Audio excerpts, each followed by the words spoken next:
함께 봉독하도록 하겠습니다. 로마서 5장 20절 시작. 율법이 들어온 것은 범죄를 더하게 하려 함이라. 그러나 죄가 더한 곳에 은혜가 더욱 넘쳤나니. 아멘. 네, 오늘은 죄가 더한 곳에 더욱 넘친 은혜, 죄가 더한 곳에 더욱 넘친 은혜라는 제목 두 번째 시간입니다. 원래 지난 시간에 오늘 설교까지 다 마치려고 했는데 너무 길어져서 오늘로 연기를 했습니다. 그런데 오늘도 길어질 수도 있습니다.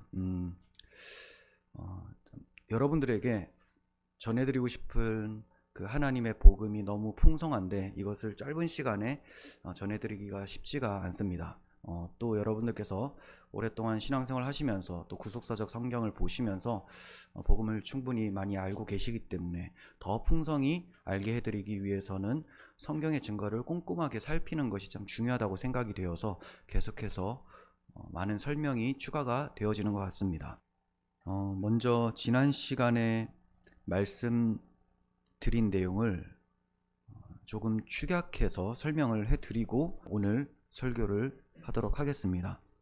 우리는 오늘 읽은 로마서 5장 20절을 통해서 아담이 범죄를 해서 죄가 들어오고 죄가 들어와서 많은 사람들이 사망에 이르렀다. 그런데 하나님의 은혜는 더욱 넘친다. 아담의 죄로 인한 그 충격보다 하나님께서 베풀어 주신 은혜가 더욱 크다라는 것을 말씀하고 있습니다. 자, 그래서 이렇게 죄가 더한 곳에 더욱 넘친 은혜가 역사 속에서 어떤 식으로 전개가 되었었는지에 대해서 살펴보았었죠. 아담은 혼자 죄를 가지고 들어왔지만 이 죄를 덮는 하나님의 은혜는 하나님의 은혜와 주 예수 그리스도의 은혜, 두 개의 은혜가 들어와서, 물론 이제 하나의 은혜지만 표현이 그렇다라는 거예요. 그렇게 해서 하나님께서 풍성하게 우리의 죄값을 다 갚아주시고 은혜로 옷 입혀주신다라는 것을 말씀을 드렸어요. 더욱 넘치는 은혜를 우리는 에덴 동산에서 살펴볼 수가 있었습니다. 선악 계명, 선악과를 먹지 말라 하신 이 계명에 불순종해버린 아담이 타락을 했습니다. 죄를 범했어요. 그러자 전에 사랑스러웠던 하나님의 음성이 두렵게 다가오게 되었고 자신들의 모습을 보니 벌거벗음이 찾아왔죠. 자, 몇 가지가 생각이 들어왔습니다. 음성이 두렵게 느껴졌어요. 그리고 벌거벗은 것이 수치로 다가왔습니다. 그리고 두려움 때문에 숨었습니다. 네. 이러한 괴로움들, 고통들이 찾아왔는데 하나님의 은혜는 이 세 가지를 덮으시고 회복시켜 주시는 은혜라는 거예요. 그래서 더욱 넘치는 은혜, 이렇게 말씀하고 있습니다. 그러면 이 더욱 넘치는 은혜를 죄를 범한 아담에게 어떤 식으로 나타내 보여주셨느냐? 먼저는 말씀으로 해주시고요. 그리고 이 말씀을 눈에 보이도록 그림으로 나타내 주신 것이 있었습니다. 첫 번째는 창세기 3장 15절, 그림으로 보여주신 것이 21절이었어요. 창세기 3장 15절은 원시 복음으로서 여자의 후손과 뱀의 후손이 갈등을 일으킬 것인데 결국은 여자의 후손이 뱀의 머리, 사탄 마귀의 머리를 박살을 낼 것이고 이 사탄 마귀, 뱀은 여자의 후손의 발꿈치를 상하게 할 것이다. 하지만 전쟁의 승패는 바로 여자의 후손의 발꿈치 상함으로 뱀의 머리가 상하여져서 여자의 후손의 승리가 된다. 자, 이것을 누가 하느냐? 내가 하리니, 내가 너로 여자와 원수가 되게 하고 내 후손도 여자의 후손과 원수가 되게 하리니, 하나님이 그렇게 하겠다는 거예요. 누구를 통해? 여자의 후손이 뱀의 머리를 상하게 할 것이고 뱀은 그의 발꿈치를 상하게 할 것이다. 하나님이 내가 하겠다라고 하셨고 여자의 후손을 통해 하겠다라고 하셨으니 은혜가 두 개가 들어오게 됩니다. 물론 하나의 은혜예요. 자, 설명이 그렇다라는 겁니다. 이와 같이 죄가 들어와서 많은 사람들이 죽게 됐는데 하나님의 은혜와 예수 그리스도라고 하는 여자의 후손이 왜 여자의 후손인지를 말씀을 드렸습니다. 이 여자의 후손 예수 그리스도를 통해서 뱀의 머리가 상하게 되고 죄값이 어떻게 갚아지게 되는지에 대해서 말씀을 해 주신 거였어요. 자, 이것을 그림으로 보여주신 것이 창세기 3장 21절이었는데 여호와께서 아담과 그의 아내를 위하여 가죽옷을 지어 입히셨다 이렇게 말씀하고 있어요. 아담과 하와를 위하여, 그들은 자신들을 위해서 무화과나무 잎을 엮어서 치마로 만들어 보았지만 자신들을 위할 수가 없었습니다. 인간의 행위로는, 자기의 의로는 하나님 앞에 두렵고 수치스러워서 숨게 되는 것을 막을 수가 없었던 거예요. 하지만 하나님이 그들을 위하여서 가죽옷으로, 가죽옷, 짐승의 희생이죠. 여자의 후손이 발꿈치가 상하게 된다라고 했었던 십자가의 희생, 하나님의 어린 양이신 예수님의 죽음, 가죽옷입니다. 그리고 지어, 누가 짓습니까? 여호와 하나님이, 성부 하나님의 은혜의 역사라는 거예요. 자, 그리고 입히셨다. 우리가 입는 게 아니죠. 입히셨어요. 성령에 적용케 하시는 역사.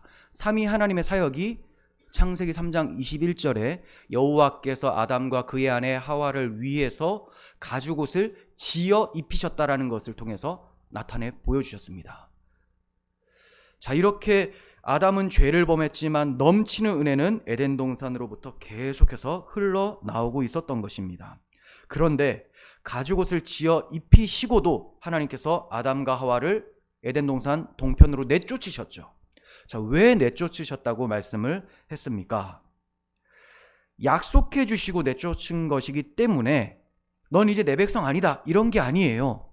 약속을 해 주시고, 자, 창세기 3장 15절과 21절을 통해서 보여준 복음, 이것이 너희의 삶 속에서 어떻게 성취되어 가는지를, 내가 어떻게 역사를 이끌어 가는지를 인생 속에서 보고 배우고 하나님을 찬양하라, 이게 인생의 목적이라고 말씀을 드렸습니다.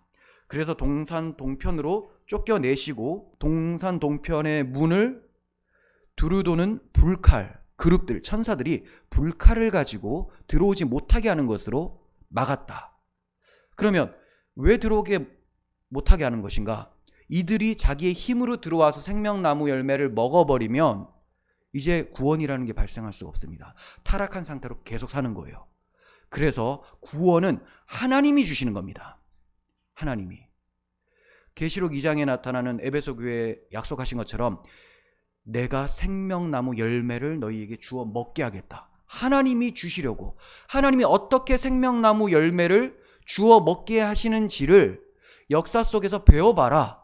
자, 이걸 배우는 것이 인간의 목적이고요.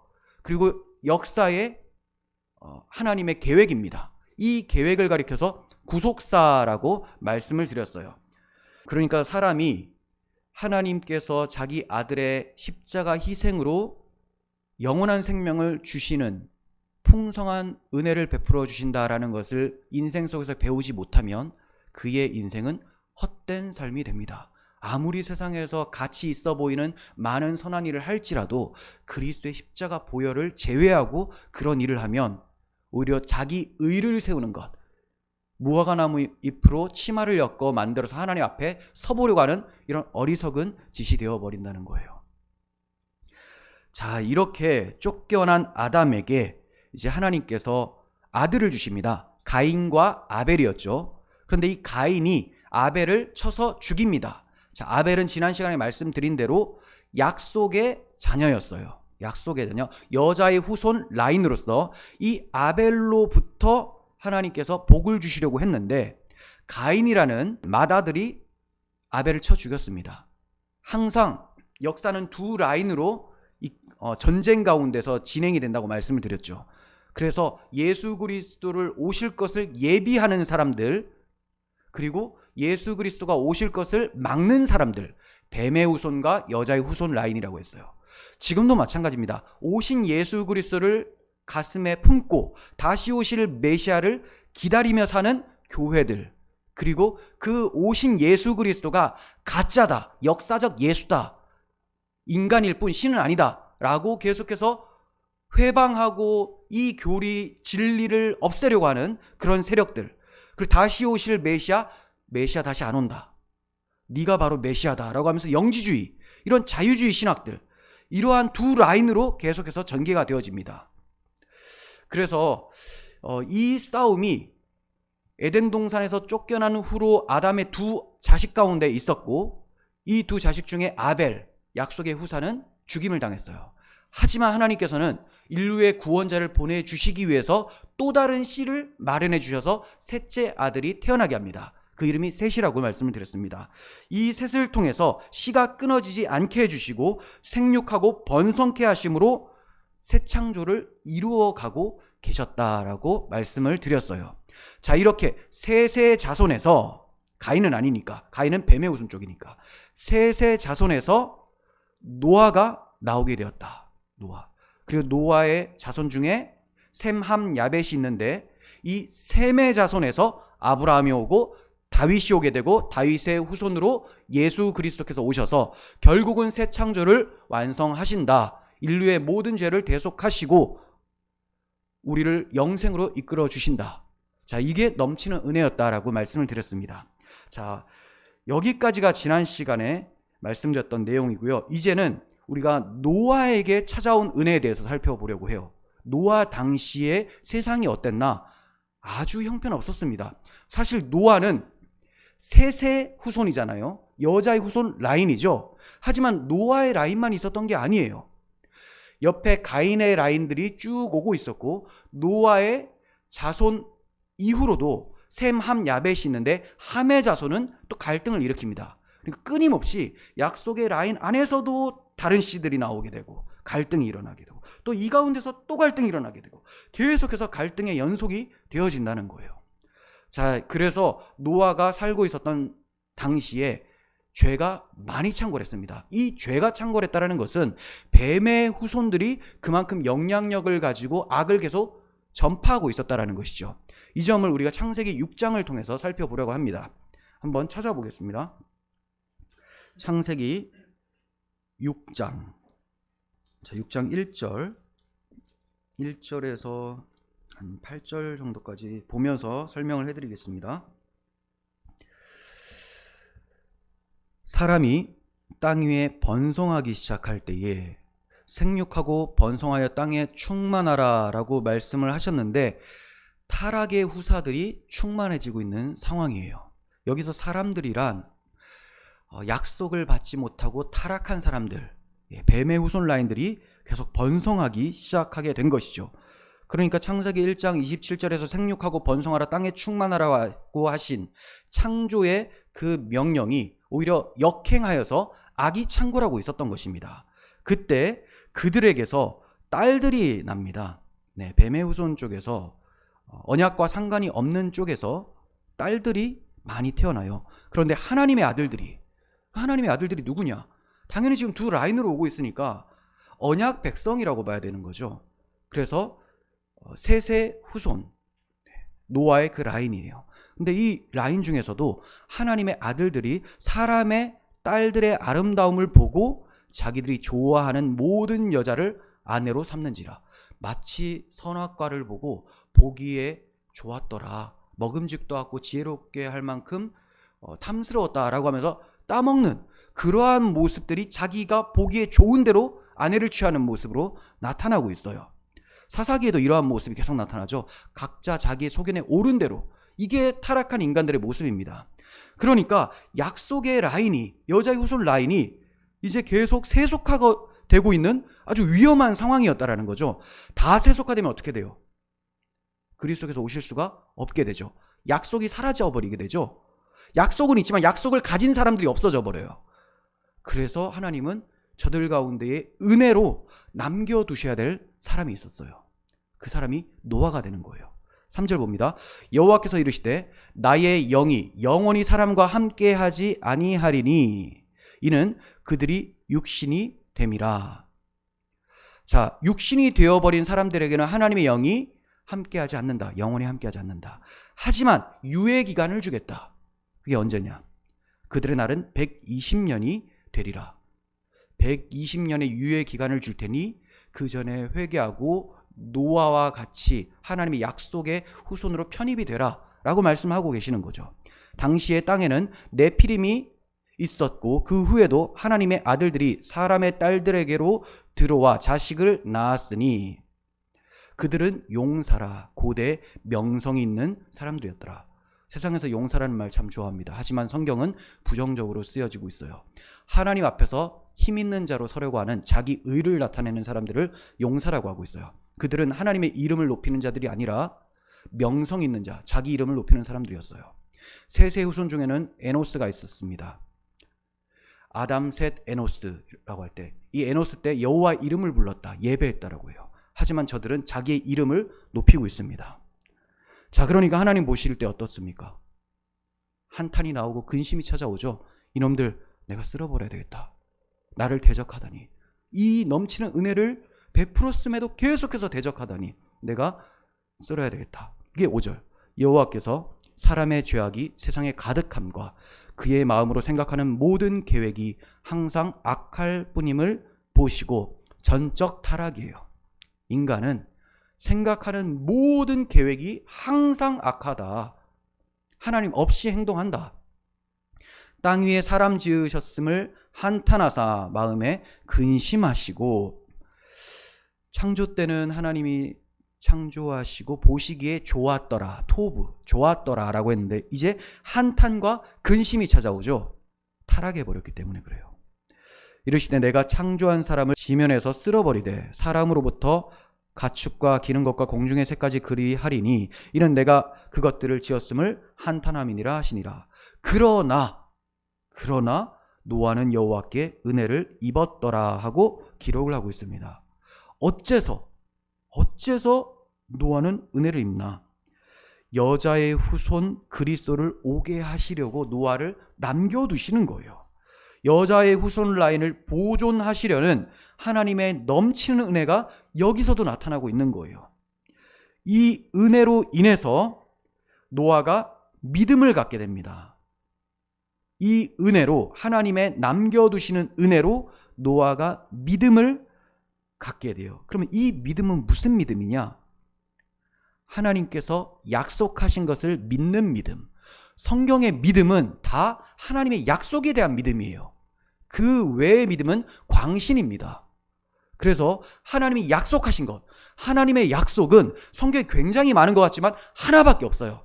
창세 때부터 아담에게 주셨던 그 약속부터 마지막 때까지 하나의 약속밖에 없습니다. 예수 그리스도를 통해서 구원해 주겠다. 예수 그리스도를 통해서.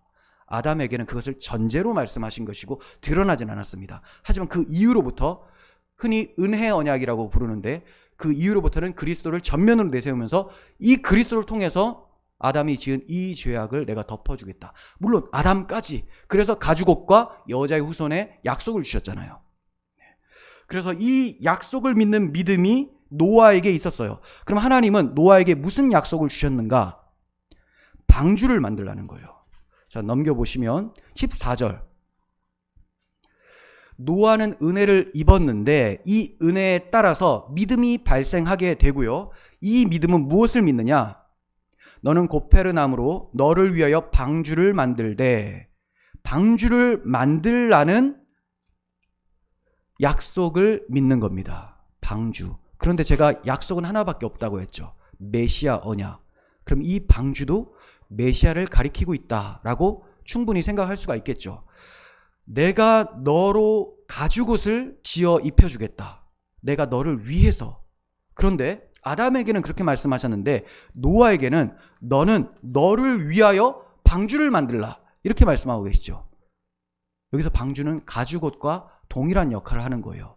하나님의 심판을 받지 않도록 하나님이 입혀주시는 가죽옷과 동일합니다.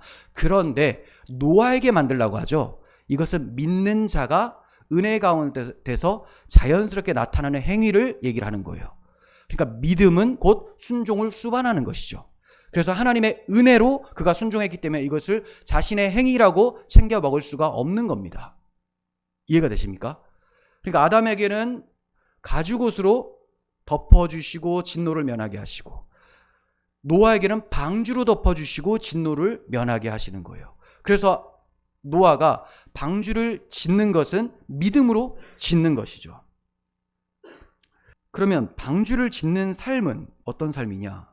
가죽옷은 예수 그리스도의 대속을 의미한다고 말씀드렸고, 방주 또한 마찬가지죠. 하나님의 진노를 노아가 직접 받지 않고 홍수 비를 방주가 대신 받죠. 방주 안에 들어가서 그는 살아요. 그러니까 그리스도를 짓고 있는 거예요. 지어가고 있는 거예요. 이게 무슨 말이냐? 인생은 평생 그리스도를 지어가고 있는, 주의 몸된 교회로 자라가라고 하잖아요. 교회가 서로 연합하여서 하나씩 하나씩 머리에까지 자랄지니라. 이게 바로 성화입니다. 십자가를 계속해서 나의 삶에 적용시키고 십자가를 살아내는 것, 이게 노아의 삶이었고 우리들의 삶이에요. 방주 짓는 삶, 그리스도의 몸으로 세워져가는 삶, 이게 성도의 삶이라는 것이죠. 그게 성도의 인생 사명이자 인간의 제일 된 목적이에요. 인간의 제일 된 목적이 무엇입니까? 하나님을 영화롭게 하고 하나님을 영원토록 즐거워하는 것이다. 맞아요. 그런데 이게 무엇인지를 모르잖아요, 사람들이. 하나님 영광이 뭐냐? 구원받았으니까 율법 지켜야 되는 게 하나님 영광입니까? 아니에요. 예수 그리스도만으로만, 십자가만으로만 영광을 받으세요. 그러니 우리의 삶 속에서 하나님의 사랑, 십자가를 묵상하고 적용해 나가면서 주의 몸된 교회를 십자가 앞으로 계속 세워나가는 것, 이것이 하나님께 영광이고 하나님을 영원토록 즐거워하는 거예요. 그분의 사랑을 즐거워하는 것입니다. 자, 이렇게 노아가 방주를 지으면서 믿음으로 오실 메시아를 바라보고 있었던 거예요. 히브리서 11장 7절 보시면, 믿음으로 노아는 아직 보이지 않는 일에 경고하심을 받아 경외함으로 방주를 준비하여 그 집을 구원하였으니, 노아가 믿음으로 방주를 준비했다. 그죠? 믿음으로. 이로 말미암아, 방주 준비로 말미암아 세상을 정죄했다. 여러분, 세상이 어떻게 정죄받느냐? 그리스도의 핏부림이 없으면 정죄받고요, 그리스도의 피로 입으면 구원함을 받습니다. 노아는 방주를 준비해서 오실 메시아를 준비함으로써 구원함을 받았고, 방주를 준비하면서 너희도 이 방주에 들어가야 된다 계속 외쳤어요. 그게 베드로후서 2장 5절에 나오는 의를 전파하는 노아, 이렇게 소개를 하죠. 의, 예수가 의인데 그 의를 전파했는데 믿지를 않아요. 방주에 들어갈 생각을 안 합니다. 방주 밖에서 심판을 당하는 거예요. 정죄를 받습니다. 그래서 믿음을 따르는 의의 상속자가 되었다. 노아가 방주를 지었을 뿐인데 의의 상속자, 의의 왕이신 예수 그리스도를 통해서 하나님의 복을 상속받게 되었다. 왜냐하면 방주 준비가 오실 메시아를 준비한 것이었으니까. 노아가 본래부터 의로워서 그가 구원함을 받은 것이 아닙니다. 분명히 여기 창세기 6장 9절에는 노아는 의인이고 당대의 완전한 자고 하나님과 동행하였다라고 소개를 하고 있는데, 그것이 은혜의 결과예요. 그가 원래 대단한 사람이 아니라 은혜를 입었다. 그럼 은혜를 왜 입었는가? 여자의 후손 메시아를 보내주시기 위해서 하나님이 지명하여 택하고 불러주셨기 때문에 그가 은혜를 입었고, 그가 그 은혜 때문에 믿음으로 그의 삶을 평생 방주 짓는 삶으로 살아갈 수 있게 된 것입니다. 그러니까 의인은 하나도 없어요. 하나님의 남겨두시는 은혜로 노아가 살 수 있게 된 거예요. 베드로전서 3장 20절, 방주에서 물로 말미암아 구원을 얻은 자가 몇 명뿐이니 겨우 8명이라. 겨우. 하나님이 개입하셔서 그들을 보존해 주시지 않으셨다면 노아도, 노아의 가족들도 다 세속화되어서 네피림처럼 그렇게 살아가게 됐다. 용사처럼 살아갈 수밖에 없었고, 그러면 구원자가 오시지 않게 되어 인류는 패망할 수밖에 없었다. 하지만 하나님의 보존하시는 은혜, 그들의 죄가 있었지만 더욱 넘치는 은혜로 노아를 마련해 두시고 예수가 오게 하셨다. 얼마나 은혜입니까? 자, 이러한 은혜는 이스라엘 역사 속에서도 계속 나타납니다. 너무 많은데 제가 지금 말씀드리는 거는 그 중에서 그냥 굵직굵직한 거 몇 가지만 말씀드리는 거예요. 이걸 여러분들이 다 말씀하면 10시간도 부족할 것 같아요. 계속 얘기합니다. 왜냐하면 성경을 펴면 구약에는 짐승의 피, 신약에는 예수 그리스도의 피, 하지만 구약의 짐승의 피도 오실 메시아의 피를 가리키고 있었다. 온통 예수의 피밖에 없는 거예요. 성경을 쫙 짜면 예수의 보혈이 뚝뚝 떨어지니까 이 보혈을 설명하기에는 한이 없다라는 거예요. 한이 없다. 설명이 다 그친다라는 것은 모든 것을 얘기했다가 아니라 인간이 부족해서 덜 봤다, 여기밖에 없습니다. 끊임없이 십자가만 노래하고 찬송을 해도 다 할 수가 없어요. 그러니까 우리가 성경을 부지런히 읽으시면서 다 해석하려고 하지 마세요. 제가 일단 많이 읽으시라고 했잖아요. 많이 읽으셔야지 제가 해석을 할 때 이것이 그러한가 아닌가를 여러분들이 분별할 수가 있어요. 신학을 먼저 배우고 성경을 보면 그 눈이 갇혀버립니다. 그래서 조금 안전한 신학을 배우면 다행히 좀 나은데 잘못된 신학을 배우면 끝장이 나는 거죠. 성경을 계속 보잖아요. 그리고 나서 신학을 보면 이게 전체적 성경의 맥락에서 맞지 않다, 분별이 되어지는 거예요. 성경을 보시고 그리고 신학을 공부하시는 거예요. 그게 올바른 겁니다. 자, 이제 노아 이후에 이스라엘 백성들에게도 넘치는 은혜가 있었다라는 것을 말씀을 드릴 텐데요. 이스라엘 백성들이 먼저 아주 큰 은혜를 받았습니다. 애굽에서 내려가서 430년 동안 종살이를 하고 있었는데, 그리고 거기에서 하나님을 예배하는 자로 살지도 않았어요. 여전히 하나님을 원망하고 하나님을 잊어버리고 애굽화되어서 그렇게 살고 있었습니다. 430년을 살았으니. 그런데 하나님께서 아브라함과 이삭과 야곱에게 하신 언약을 기억하사 저들을 돌아보셨더라라고 출애굽기 2장 끝에 말씀하시면서 저들을 구원해내기 시작을 하십니다. 그렇게 해서 구원해내시는 방법이 뭐냐? 6월절 어린 양의 피, 여기도 또 피, 희생이 나오죠. 오실 메시아, 그분으로 너희가 구원받는다. 그래서 집에 피를 다 바르고 그 안에 들어가서 저들이 탈출을 하게 됐어요. 자, 이 큰 은혜로 탈출하게 되었고, 광야를 통과하면서도 만나와 메추라기와 반석의 물이라고 하는 성도의 생명 양식, 성도의 생수, 바로 예수님이죠. 이것으로 광야를 통과하다가 약속하신 가나안 땅, 우리가 가게 될 새하늘과 새 땅의 예표예요. 거기에 들어가게 됐습니다. 팔레스타인 땅이죠. 그러면 감사함이 넘치고 날마다 찬송해야 되잖아요. 그런데 그들이 타락해서 사사시대가 오게 되고 엄청난 타락의 끝은 계속해서 심해지게 됩니다. 그래서 하나님께서 훗날 이스라엘 백성들에게 책망하시면서 이사야서를 쓰시는 거예요. 자, 이사야 1장 2절에서 3절부터. 하늘이여 들으라, 땅이여 귀를 기울이라. 하늘과 땅아 너희들이 증인 아니냐? 내가 저들과 언약을 할 때 증인 아니냐? 그런데 저들이 어떻게 언약을 배반했는지를 내가 설명해 줄게. 여호와께서 말씀하시기를 내가 자식을 양육하였거늘 독수리 날개로 업어서 인도하시고 보호하시고 결국 약속의 땅으로 들여보냈거늘, 이런 말이에요. 그들이 나를 거역하였다. 소는 그 임자를 알고 나귀는 그 주인의 구유를 알건만은 이스라엘은 알지 못하고 나의 백성은 깨닫지 못하는도다. 무엇을 깨닫지 못해요? 하나님의 사랑을, 구원하신 하나님의 사랑, 언약을 깨닫지 못하고 거역했다라고 하시죠. 7절, 너희의 땅은 황폐하였고 너희의 성읍들은 불에 타고 너희의 토지는 너희 목전에서 이방인에게 삼켜졌으며 이방인에게 파괴됨과 같이 황폐하였고. 왜 계속 이러한 모습이 나타납니까? 언약을 버렸으니, 오실 메시아를 기다리지 않고 하나님께서 베풀어 주신 것을 버려버렸으니 황폐가 찾아오는 거예요. 딸 시온은 포도원의 망대같이 참외밭의 원두막같이 에워싸인 성읍같이 겨우 남았도다. 포도원에 망대가 하나 탁 올라와 있죠. 참외밭에 원두막이 탁 있습니다. 이와 같이 텅텅 비었는데 하나 탁 남은 것처럼 겨우 남았다. 목숨줄 겨우 붙어있다. 겨우 남았도다도 하나님이 저 원두막 같은 너희를 완전히 쓸어버리진 않았다. 이거 말씀하는 거예요. 보존하시는 은혜.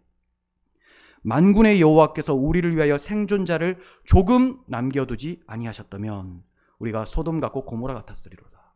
소돔이나 고모라를 욕할 것이 아니라 너희도 똑같은데 은혜로 택하심에 따라 남은 자들이 있을 뿐이라는 거예요.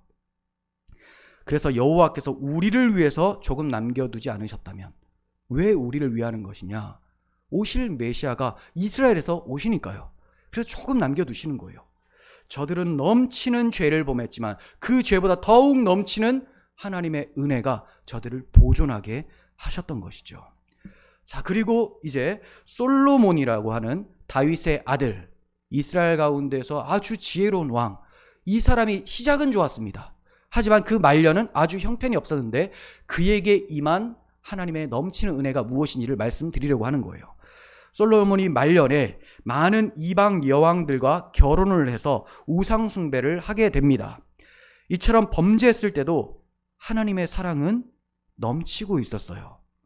열왕기상 11장 11절 보시면 내가 내 언약과 내가 내게 명령한 법도를 지키지 아니하였으니, 쉽게 말해 하나님께서 베풀으신 은혜, 메시아 언약을 버려버리고, 그게 법도예요. 그걸 문자로 설명해 놓은 것이 법도, 계명이에요. 다 율법이 복음입니다. 그걸 나타내는 거예요. 그러니까 언약과 법도를 버려버렸다. 내가 반드시 이 나라를 내게서 빼앗아 내 신하에게 주리라. 네. 여기까지는 은혜가 보이지 않는 것 같아요. 그런데 이어지는 말씀을 보십시오. 13절. 오직 내가 이 나라를 다 빼앗지 아니하고 내 종 다윗과 내가 택한 예루살렘을 위하여 한 지파를 내 아들에게 주리라 하셨다. 네. 그 왕위를 완전히 없애버리지는 않으시고 남겨두신다라는 거예요. 어떻게 이렇게 보존하시는 은혜가 계속 나타나는가? 내가 다 빼앗지 않고 내 종 다윗과 내가 택한 예루살렘을 위하여 한 지파를 주겠다. 자, 빼앗지 않는 이유가 세 가지가 나왔어요. 이게 다 메시아 언약입니다. 첫 번째, 내 종 다윗과 맺은 언약, 메시아 언약. 역대상 17장 10절부터 봅니다. 여호와가 너를 위하여 한 왕조를 세울지라. 여호와께서 세우시는 왕조예요. 사람이 세우는 왕조가 아니라. 내 생명의 연한이 차서 내가 조상들에게 돌아가면 내가 다윗 너의 뒤에 너의 후손 씨를 내 아들 중 하나를 세우고 그 나라를 견고하게 하리니, 누가요? 하나님이요. 그는 나를 위하여 집을 건축할 것이다. 자, 이 씨는 솔로몬이죠. 솔로몬 1차적으로 그래요. 나는 그의 왕위를 영원히 견고하게 하리라. 하지만 솔로몬의 왕위가 폐위가 되어지죠. 솔로몬 이후에. 하지만 완전히 사라지진 않아요. 바벨론 포로로 끌려갔다 와도 그 왕위가 드러나 보이진 않지만 밑에서 계속해서 이어져 가고 있다는 것이 마태복음 1장 예수님의 족보에서 나타나요. 예수님이 왕으로 오시거든요. 그러니까 역사 속에서는 사라진 것 같았는데, 하나님이 그 왕 줄기를 계속 이어오시다가 진짜 왕을 마태복음 1장 예수님으로 보내주셨다. 그러니까 궁극적인 다윗의 자손은 솔로몬이 아니라 예수님이죠. 솔로몬은 예수님의 예표예요. 예표기 때문에 완전하지 못합니다. 그래서 그가 말년에 타락을 하게 되죠. 자, 그의 왕위를 영원히 견고하게 하리라. 나는 그의 아버지가 되고 그는 나의 아들이 되리니 나의 인자를 그에게서 빼앗지 아니하기를 내가 내 전에 있던 자에게서 빼앗음과 같이 하지 아니할 것이며. 다윗 전에 누가 있었어요? 사울 왕. 사울 왕은 인간이 세웠어요. 사울이 세우는 나라는 세상 나라. 인간이 세우는 나라. 인간의 힘으로 하나님 나라를 이루어 드리자. 이게 좌파 기독교에서 말하는 겁니다. 자유주의신학에서 말하는 거. 인간의 힘으로, 인간의 열심으로, 종교계에서는 인간의 열심으로 의를 세워 하나님 나라를 우리가 이루어 드리자고, 정치계에서는 사회주의, 공산주의 이런 제도를 통해서 만들어서 유토피아를 만들어내자. 이게 다 사울 왕이 세우는 하나님 나라, 거짓된 하나님 나라입니다. 물론 하나님이라고 이름은 부르죠. 하나님의 성호는 불러요. 하지만 하나님의 은혜가 임하지 않고 하나님의 은혜를 거부하는 나라입니다. 그래서 사울 왕은 폐위가 되죠. 하지만 하나님이 세운 왕 다윗과 솔로몬은 폐위가 되지 않고 그의 왕위도 계속해서 지켜지게 됩니다. 자, 그리고 두 번째, 왜 다 빼앗기지 않는가? 택한 예루살렘을 위하여. 예루살렘을 택하여 주셨기 때문에. 예루살렘. 왜 예루살렘을 택하여 주셨냐? 하나님의 이름을 거기에 두시려고 하나님이 택하시고 이름을 거기 두셨어요. 예루살렘이 사라지면 하나님의 이름이 사라지는 게 되기 때문에 반드시 회복을 시켜주는 거예요. 그래서 바벨론 포로로 끌려갔다가도 다시 와서 예루살렘 성전을 짓죠. 하나님의 이름이 회복이 되는 거. 자, 그래서 하나님의 명예를 위해서 등불을 완전히 끄지 않으신다라는 약속이 있었습니다. 열왕기상 11장 36절. 그의 아들에게는 내가 한 지파를 주어서 내가 거기에 내 이름을 두고자 하여 택한 성읍 예루살렘에서 내 종 다윗이 항상 내 앞에 등불을 가지고 있게 하리라. 택한 예루살렘, 내 이름을 두고자 한 택한 예루살렘에 등불이 꺼지지 않도록 계속 등불을 켜놓겠다라는 거예요. 이 등불이 무엇일까요? 바로 오실 메시아, 세상의 빛이신 예수 그리스도죠. 요한복음 1장에서 그가 세상의 빛이다라고 하시죠. 이사야 42장 3절 보시면 상한 갈대를 꺾지 아니하며 꺼져가는 등불을 끄지 아니하고 진실로 정의를 시행할 것이며 그는 쇠하지 아니하며 낙담하지 아니하고 세상에 정의를 세우기에 이르리니 섬들이 그 교훈을 앙망하리라. 네. 하나님이 상한 갈대를 꺾지 않으시고 꺼져가는 등불을 완전히 끄지 않으신다라고 하세요. 남겨두신다는 겁니다. 메시아를 오게 하시기 위해서. 그래서 그 메시아를 통해서 정의가 시행이 되는 거예요. 예수님의 십자가 대속의 복음으로 세상에 정의가 무엇인지가 드러나게 되고 마침내 새하늘과 새 땅은 하나님의 정의가 완성되는 사랑의 나라, 의의 나라라는 거예요. 그런데 세상 사람들이 어떻게 말합니까? 우리가 정의를 실행하자 이렇게 말하죠. 자, 이렇게 섬들이 그 교훈을 앙망할 것이다. 정의를 세우는 교훈, 복음을 이제 앞으로 많은 사람들이 복음을 앙망할 것이다. 사모할 것이다. 자, 그리고 이제 세 번째 이유를 봅니다. 솔로몬이 잘나서 그 왕위가 다 빼앗기지 않는 것이 아니라 세 번째 이유가 뭐였습니까? 한 지파를 남겨두리라. 한 지파. 그 지파는 유다 지파예요. 이것 또한 야곱을 통하여 유다 지파에 대해서 약속해 주셨기 때문에 그렇습니다. 유다에게, 야곱의 아들, 넷째 아들 유다에게 메시아 언약을 주면서 이제 유다를 통해서 메시아가 날 것이다. 이걸 약속해 주셨어요. 창세기 49장 10절. 규가 유다를 떠나지 아니하며 통치자의 지팡이가 그 발 사이에서 떠나지 아니하기를. 자, 왕권이 유다 지파에서 떠나지를 않는다. 언제까지? 실로가 오시기까지 이르리니. 메시아를 얘기해요. 여기서 실로는 그분이 오실 때까지 그에게 모든 백성이 복종하리로다. 정말로 예수님이 십자가에서 죽으시고 부활하시고 승천하심으로 모든 입술로, 모든 무릎으로 다 예수 앞에 꿇게 하시고 그 입술로 예수 그리스도를 찬송하게 함으로써 하나님께 영광을 돌리게 하셨느니라. 빌립보서 2장 11절에 예수님이 바로 왕이시다. 어디에서? 유다 지파에서 오실 것이다. 그러니까 솔로몬이 잘못을 했지만 솔로몬의 왕위를 완전히 끊어버리지 않으신 이유는 하나님께서 메시아를 보내주시기 위해서 그의 죄에도 불구하고 넘치는 은혜로 보존하고 계셨다라는 거예요. 여러분, 지금 솔로몬 이야기했고 노아 이야기했고 아담 이야기했고 다 말씀드렸지만 이게 바로 우리들의 죄, 나의 죄, 넘치는 내 죄도 하나님의 넘치는 은혜로 갚아주셨다. 넘치는 그리스도의 피가 우리의 죄를 다 덮고도 남는다라는 거예요.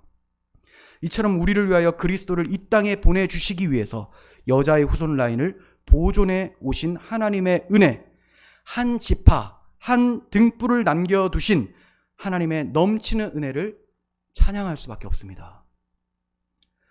여러분, 죄가 더한 곳에 은혜가 더욱 넘쳤다라고 하는 최대의 사건이 어디에서 일어났을까요? 당연히 죄인이, 피조물 주제인 죄인이 하나님의 아들을 자기 손으로 십자가에 못 박은 죄, 이 엄청난 죄가 더한 곳에 여기에 은혜가 넘쳤어요. 나는 예수를 죽였는데 예수의 십자가의 보혈이 나의 모든 죄를 다 사하셨구나. 이 엄청난 하나님의 능력이고 하나님의 지혜입니다. 나의 죄로 인해서 발생되었는 그 십자가가 나를 살게 하는구나. 그래서 우리가 하나님 보좌 앞에 나가서 심판대 앞에 섰을 때 무엇으로 심판을 받지 않고 의롭다함을 받습니까? 내가 자랑할 것은 그리스도의 십자가밖에 없나니. 갈라디아서 6장 14절에서 사도 바울은 내가 그리스도 십자가의 복음밖에는 결코 자랑할 것이 없다 했어요. 결코 다른 어떤 은혜 구하지 않는다. 예수님께서 율법을 하나씩 다 지켜서 우리에게 넘겨주신 그 의를 힘입어서 내가 나아간다. 이게 아니라는 거예요. 십자가입니다. 그레시안 메이첸이라고 하는 개혁주의 탁월한 변증가 신학자가 있습니다. 아주 공을 많이 세웠죠. 하지만 그가 임종 때 이렇게 얘기를 했대요. 그리스도의 능동적인 순종, 바로 율법을 다 지킨 걸 얘기를 해요. 다 지키신 건 맞죠. 근데 우리가 의지할 것은 그게 아니에요. 그것을 의지하라고 지키신 것이 아닙니다. 능동순종의 의가 아니면 나는 소망이 없는 것이다. 이렇게 얘기를 했어요. 진짜 소망이 없습니다. 이러면 진짜 소망이 없어요. 십자가를 붙들고 나아가는 거죠. 십자가가 나의 의예요. 지금 능동순종주의자들이 착각하는 게 있습니다. 하나만 말씀을 드리겠습니다. 십자가는 보혈로 우리를 깨끗하게 씻겼다. 죄를 씻었다라는 거예요. 자, 씻었으니 이제 아무것도 없으니 여기에 의를 입어야 된다라고 얘기를 합니다. 틀린 개념이에요. 이 틀린 개념. 자, 씻을 때 보혈로 씻었죠. 보혈로 씻었으면 벌거벗겨져 있습니까? 피칠이 되어 있는 거예요. 보혈로. 그게 우리의 의입니다. 씻기고 의로 입히신 거예요. 그게 십자가에서. 그래서 성막을 만들라고 하시고 지성소에 하나님이 계시겠다 하셨는데 대제사장이 들어올 때 뭘로 가지고 들어와요? 지성소로 들어올 때 어린 양의 피를 가지고 들어와서 하나님 뿌리라고 하세요. 여기 언약궤 뚜껑 위에, 언약궤 뚜껑 앞에 뿌려라. 하나님이 피를 통해서 보시겠다라는 거죠. 율법 지킨 뭐 이런 거 없어요. 여기서 피를 통해서, 예수님의 십자가 피를 통해서 너를 보겠다. 그러면 너를 의롭다 하겠다. 내가 너를 만나주겠다. 이거예요. 언약궤 뚜껑 안에 뭐가 있습니까? 그 밑에 십계명 두 돌판 깨어졌어요. 무엇 때문에? 인간들의 죄 때문에, 반역 때문에 금송아지 만들어서, 만나 담은 항아리, 먹을 거 없다고 불평 원망했었던 광야에서의 죄악들, 그리고 아란의 쌍난 지팡이, 하나님께서 세우신 지도자에 대한 대항, 아론과 모세에 대한 대항이죠. 그것으로 인해서 아론의 쌍난 지팡이 에피소드가 있습니다. 이것을 법궤 안으로 집어넣고, 이 뚜껑 열려 있으면 큰일 나요. 다 죽습니다. 하나님 죄를 보신다라는 거죠. 여기 뚜껑 닫고 피를 뿌리고 앞에도 뿌려라. 피로 도배하라. 그럼 내가 피로 너를 보겠다. 예수의 피가 아니면 하나님 앞으로 나올 수 없어요. 능동순종의 의가 아니면 소망이 없네. 소망 없는 겁니다. 그렇게 되면 십자가의 피가 아니면 소망이 없습니다. 우리가 찬송가를 보면 다 십자가만 강조하죠. 십자가만 붙들고 나아간다는 것을 강조합니다. 근데 신학자들이 변증하려다 보니까 뭘 계속 만들어내요. 성경에 없는 것을. 이건 본질적으로 다른 이야기를 하는 거예요. 그냥 좀 실수 정도가 아니라 아주 심각한 십자가를 훼손하는 엄청난 죄를 범하게 되는 거예요. 물론 그분들이 우리의 형제가 아니다라고까지 말씀을 드릴 수는 없어요. 그런데 중요한 것은 성령으로 시작했다가 육체로 마치는 위험한 꼴이 된다는 거예요. 성도들이 신학으로 예수님을 만난다. 성도들은 복음으로 예수님을 만납니다. 신학이 복음 아닙니까? 신학은 굉장히 여러 개가 있어요. 사람들이 해석하는 게 다 신학입니다. 그래서 성경을 통해서 성경의 말씀으로 복음을 만나는 거죠. 하나님이 세상을 이처럼 사랑하사 독생자를 주셨으니 이는 그를 믿는 자마다 멸망하지 않고 영생을 얻게 하려 하심이라. 이러한 말씀으로, 복음의 말씀으로 우리는 예수님을 받아들이고 회개하고 예수의 십자가를 의지하죠. 그런데 이렇게 성령으로 시작해요. 복음으로 시작하니까 처음 예수 믿을 때 다 감격함이 있어요. 감격함 없이 예배하는 사람 없어요. 그런데 왜 신앙생활 하면 할수록 힘들어집니까? 성경을 내동댕이 치고 신학을 붙잡고. 저는 신학 무용론을 주장하는 사람이 아닙니다. 신학은 굉장히 귀합니다. 하지만 성경보다 앞설 수가 없으며 복음을 세워주는 데 일조를 해야 되는 것이지 훼손하는 데 일조를 한다면 심각한 죄가 된다는 거예요. 그래서 우리 정말 정직하게 써야 됩니다. 정직하게. 제가 계속 여러 가지로 십자가를 계속 증거했습니다. 왜냐하면 어디를 봐도 십자가밖에 보이지 않는데 왜 계속 사람들은 율법 지키는 데 초점을 둘까? 지키는 거. 그것도 예수님이 지켜서 주셨으니 오직 은혜다. 오직 은혜는 맞는데 그 마음에 꿈틀대는 그 저변에 깔려있는 게 뭔지 아세요? 그래도 지켜서 의롭다함을 받아야 되는데 그걸 대신해 주셨으니 이제 정죄감은 없지만 그래도 지키자라는 그 꿈틀대는 그게 튀어나오는 거예요. 이게 아담의 언약부터 시작이 되는 거예요. 이걸 뭐 다 말씀드리면 너무 기니까 말씀드릴 수는 없겠지만 나중에 뭐 계속 나중에라고 하면서 조금씩 말씀드리고 있는 거예요. 성경 보고 남는 것은 주님의 십자가 대속이 아니었으면 정말 난 큰일 날 뻔했구나. 이 험한 십자가를 주님의 심판대 앞에 이거 들고 나가야 되겠구나. 그 사랑에 의지하며 살아갈 때 성도는 아주 거룩하게 정말 온전케 하신 이인 예수를 바라보자. 네, 이 온전함을 얘기하죠. 예수의 십자가. 그래서 교회도 온전하게 돼요. 교회가 복음을 전하면 교회는 든든히 서갑니다. 하지만 그 외에 다른 것을 전하면 여러 분열이 일어나고 제재를 함으로써 율법주의적으로 나타나고 무거운 짐이 세워지고 권징이 남발되어지고 권징 필요해요. 남발해서는 안 되는 거죠. 남발. 정말 중요한 것은 예수의 피를 알면 따라가요. 복음이 일하게 하는 우리들이 되었으면 좋겠습니다. 자, 이렇게 우리가 예수 그리스도 하나님의 아들 십자가에 못 박은 죄가 가장 큰 죄입니다. 그런데 여기에서 가장 큰 은혜가 찾아왔어요. 실제적으로 찾아오게 된 게 십자가죠. 이러한 죄가 더한 곳에 은혜가 어떤 식으로 넘치게 되었는가? 세 가지로 넘치게 되었는데 첫 번째는 죄와 사망의 종살이에서 해방이 되었습니다. 죄와 사망의 종살이. 죽음을 통하여 죽음의 세력을 잡은 자 마귀를 멸하시고 죽기를 무서워함으로 한평생 매여 종살이하던 모든 자들을 놓아주신 것이 십자가죠. 죽음을 통하여 죽음의 세력을 잡은 자 마귀, 뱀의 머리 상하게 됐고, 자, 아담이 무너뜨리고 아담에게 찾아온 그 저주가 하나씩 풀리게 되는 거예요. 그리고 죽기를 무서워함으로 하나님이 무서웠습니다. 공의의 하나님 무서웠어요. 그 두려움이 사라지게 되죠. 종노릇해요. 수치스러운 종노릇, 무서워서 숨게 되는 거, 이거 십자가에서 다 사라지게 된다. 두 번째, 구원의 문을 열어주셨습니다. 십자가에서 죽으심으로 성소 휘장이 찢어졌죠. 이것은 하나님께로 나아가는 길이 열렸다라는 거예요. 에덴의 불칼이 소멸되고 하나님이 계신 지성소, 동산 중앙으로 들어가게 되었다. 무엇으로? 예수께서 자기 육체를 십자가에서 찢으심으로. 히브리서 10장 19절. 그러므로 형제들아, 우리가 예수의 피를 힘입어 성소에 들어갈 담력을 얻었나니, 피로 인해서 담대함을 갖죠. 네, 피로 인해서, 율법으로 인해서가 아니라 그 길은 우리를 위하여 휘장 가운데로 열어놓으신 새로운 살 길이요, 휘장은 곧 그의 육체니라. 네, 피를 힘입었다. 네, 벌거벗음이 가려졌죠.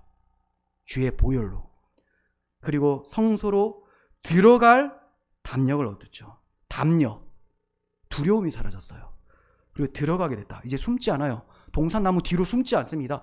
들어가게 되는 거예요. 다 회복이 되어집니다. 그 길은 휘장 가운데로 열어놓으신 새로운 살길. 내가 길이요 진리요 생명이니 나로 말미암지 않고는 아버지께로 올 자가 없다. 그 나는 그냥 예수가 아니라 예수의 십자가 대속. 그걸 얘기를 하는 거잖아요. 하나씩 세분화시켜가지고 정확하게 아셔야 돼요. 그래야지만 헷갈리지 않아요.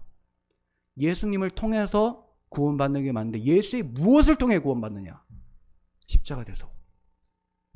자, 세 번째, 그 십자가로 인해서 우리에게 부활 소망이 주어졌습니다. 부활 소망. 고린도전서 15장 20절. 그러나 이제 그리스도께서 죽은 자 가운데서 다시 살아나사 잠자는 자들의 첫 열매가 되셨도다. 주님이 살아나지 않았으면 우리는 소망이 없어요. 살아날 수 있는 소망도 없고 우리가 의롭다함을 받았다라는 것도 확신할 수가 없어요. 주님이 죽음에서 살아나셨다는 것은 그분이 하나님의 아들이라는 증거고 모든 죄를 완전히 대속하셨다는 증거입니다. 그래서 주님이 살아나심으로 내가 의롭다함을 얻었고 우리도 주님과 같이 주와 연합된 자들이니까 마지막 날에 우리도 썩을 육체가 이제 새 몸을 입어서 영원한 하나님 나라에서 살아가게 된다. 이 소망을 갖게 되는 거예요. 그래서 성경에서 그리스도인들을 가리켜서 죽은 자라고 하지 않고 잠자는 자들이라고 하죠. 자고 있으니까, 깨울 거니까. 먼저 일어나신 분이 있으니까 주님이 잠자는 자들 첫 열매가 됐으니 첫 번째 열매 이후에 계속 열매가 맺혀집니다. 이제 우리도 다 주와 같이 부활해서 하나님 나라에 들어가 영원토록 살게 돼요. 이것이 바로 십자가에서 나오는 은혜입니다. 넘치는 은혜. 로마서 5장은 우리 주 예수 그리스도로 말미암아 영생에 이르게 하려 함이다. 이렇게 마치고 있어요. 예수 그리스도로 말미암아 영생에 이르게 함이라. 아담으로부터는 죄가 들어와서 사망이 들어왔는데, 죽음이 들어왔는데 예수 그리스도로 말미암아 영생에 이르게 되었다. 영생. 주님께서는 자신의 십자가 보혈을 의지하는 자들에게 오늘도 이와 같이 말씀하십니다. 내 아버지께 복받을 자들이여 나와서 너희를 위하여 창세로부터 예비된 하나님 나라를 상속받으라. 오늘도 우리에게 초청하고 계십니다. 죄가 깊지만 이 깊은 죄를 다 덮어주실 그리스도의 십자가 보혈의 은혜를 기억하고 담대히 주 앞에 나아가서 승리하시며 사시기를 바랍니다. 기도하겠습니다. 하나님 아버지, 우리가 붙들 수 있는 것 그리스도의 십자가밖에 없습니다. 주님께서 우리에게 주신 것 흘리신 피밖에 없습니다. 이것이 우리를 살게 하는 것입니다. 우리의 죄는 역사 속을 보니 너무나 차고 넘쳤지만 이 죄보다 더 넘치는 주의 십자가 사랑이 우리를 덮고 계심을 믿습니다. 이제 우리가 정죄받지 아니하고 주 안에서 담대함으로 주님 사랑에 이끌려서 주께 영광 돌리는 삶을 살아가게 하여 주시옵소서. 우리 구주 예수 그리스도의 이름으로 기도합니다. 아멘.